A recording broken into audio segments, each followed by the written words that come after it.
3 months ago, Rainbow Six Siege was on top of the world. The 2020 Invitational was gigantic, more people were playing the game than ever. Hell, we made a whole Don't At Me about how great Siege was. But now, pro players are leaving, content creators don't want to play the game, and there's negative post after negative post all over Reddit. So, what the hell happened? Alright. So right now, Siege is in a bad spot, and how we got here is really complicated. So to help everything make sense, I've broken down this issue into 3 specific categories: cheating, the new LAN League, and the meta. Obviously there's a lot to discuss within each, but these 3 problems seem to be what most people are upset about. So let's start with arguably Siege's biggest problem: cheating. If you've paid attention to Siege at all in the last 5 years, you know the game has a giant cheating problem. We've covered this topic a lot on Don't At Me before. But the problem seems to be worse than ever right now. Oh, I'm pretty sure they just DDoSed the server.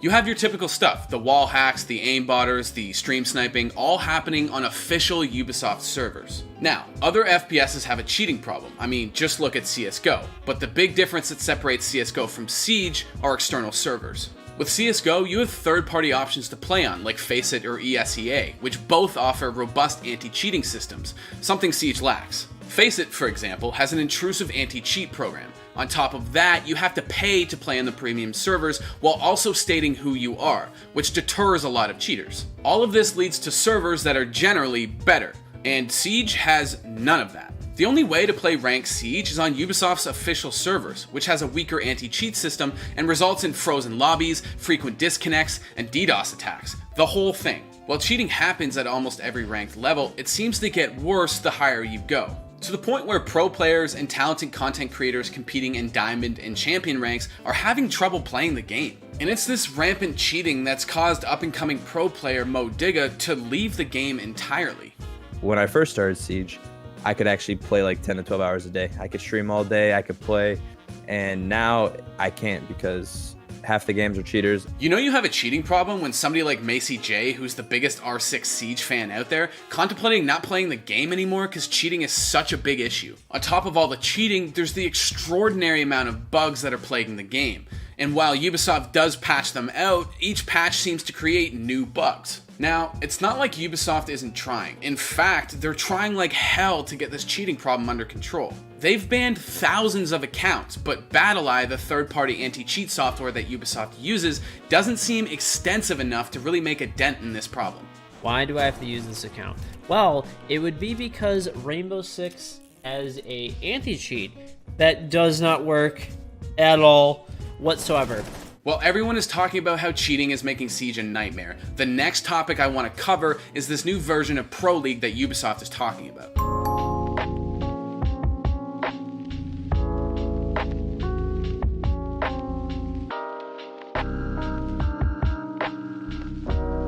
Last issue I want to talk about is the game itself. Right now, the meta is not in a good place, and people are pissed. The simplest way I can explain this after talking to a few players is that basically, Siege has become incredibly utility dependent, making it a chore to play and boring to watch. Attackers have to worry about Valkyrie cams, Goyo shields, and Echo drones. And then there's bandit batteries to deal with, goo mines, and up to 8 different ADSs you have to flash off, all before you can get to site. It's gotten so bad that the community now jokingly refers to Siege as a utility removal simulator. The first few minutes of every round are attackers methodically destroying equipment, while the last 30 seconds are saved for frantic gunfights or somebody desperately trying to plant the bomb.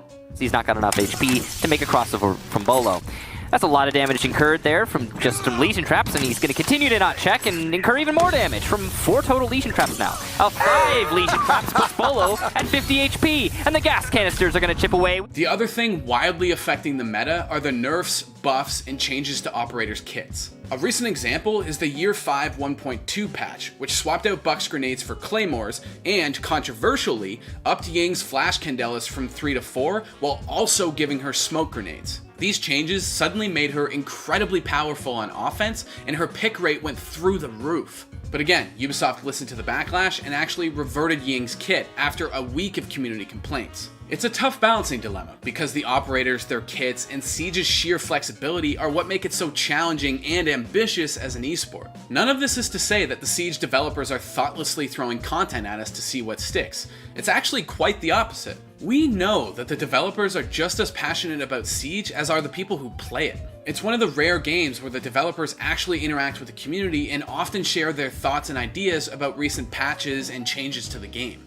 We're back with another Rainbow Six Siege developer. This time we are joined by Jean-Baptiste. He is the lead game designer for Rainbow Six Siege. If there's a positive to be taken from this whole situation, it's the fact that the Siege community isn't shitting on the game because it's a cool thing to do. I get the overwhelming sense that people are upset because the game they love, the thing they've spent thousands of hours playing, isn't in a good place, and they desperately want it to be. And it's a little strange talking about Siege this way, when I truly think it deserves to sit alongside other Tier 1 esports like CSGO or League of Legends. I mean, as of January 1st this year, Siege had 55 million registered users, and the 2020 Invitational was ridiculously good.